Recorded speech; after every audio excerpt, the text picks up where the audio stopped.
What's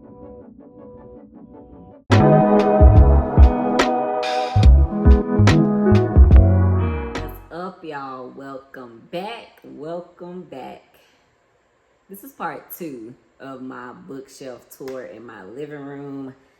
If you watched the first one, you know I got some other books scattered around. But for the majority of my books, they are on these shelves in the living room. We are jumping straight into it. Let me know if you want a super in-depth tour where I kind of even like highlight what the books are about if you're interested in that. But let's not waste time. Let's just get into it. Okay, we're going to start on the bottom shelf.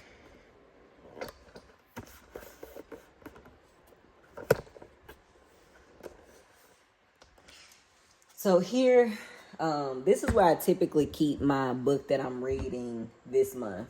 So this month I'm reading War and Peace. So that's why it's here. It's staying thick. I'm going to move that to the side. And then I just got this book in. My neighbor recommended it, so I'm giving it a shot. Typically, if somebody I know in person recommends a book, I'll read it, even if I don't like it. So that's that. You move this to the side.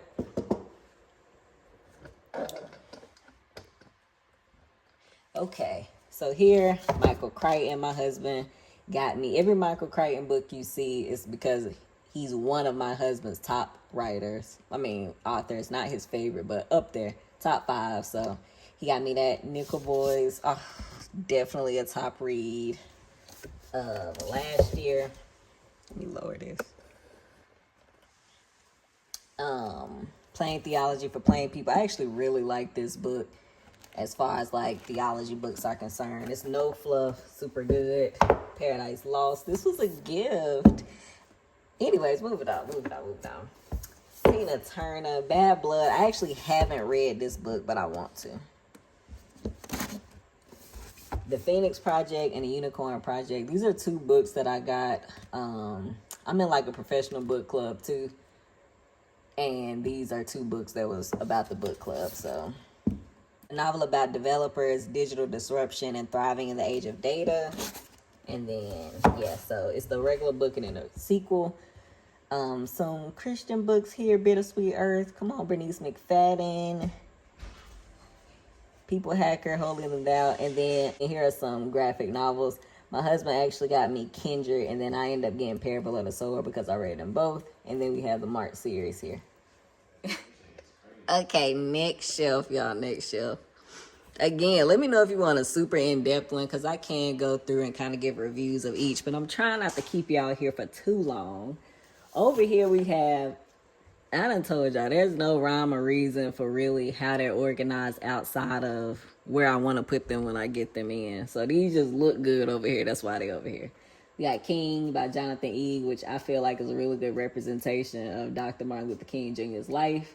A self-sufficiency book. When Crack Was King, which this made it into my top 15 of 2024. The Love Songs of W.E.B. Du Bois. I have started and stopped this book 10 times. I just need to read it and just get through with it. But a lot of people say it's good. I feel like I'm never in the right space to read that book. Then Demon Copperhead. This was in my top 15 of 2025 too. Humans in New York. I've had this book for probably like 7 to 8 years. It was a gift actually from our friend. The Three Mothers. These are about the mothers of Dr. Martin Luther King Jr., Malcolm X, and James Baldwin. How they shaped the nation. Fitzgerald, Langston Hughes.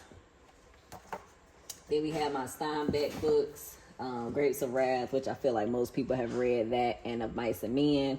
East of Eden, 1984, Animal Farm. This book, Jesus on Trial, is one that my husband told me I should read. I'm pretty sure he listened to this audiobook and said it was really good and I should read it. So I haven't read this, but I'm going to. Obviously, Fahrenheit 451, Tumbling, just finished Stoner.